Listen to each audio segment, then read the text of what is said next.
في أقل من 10 دقايق بمشيئة الله هتطلعي بأحلى وجبة غدا. معلقة حلوة من الزبدة على شويتين حلوين من الزيت، وانزلي ببصلتين متوسطي الحجم متقطعين جوليان.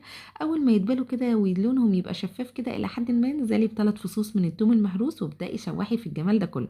انزلي بالفراخ اللي متقطعة بنفس تقطيعة البصل من غير ما تقلبيها ولا أي حاجة. انزلي بمعلقة من الفلفل الأسود، نص معلقة من الملح، بهارات فراخ معلقة، نص معلقة من التوم البودر وزيها من البصل البودر، معلقة صغيرة ممسوحة من بهارات الفراخ، ومعايا كمان معلقة صغيرة ممسوحة من السبع بهارات. ابدئي بقى شوحي لحد ما تشمي التوابل الحلوة دي.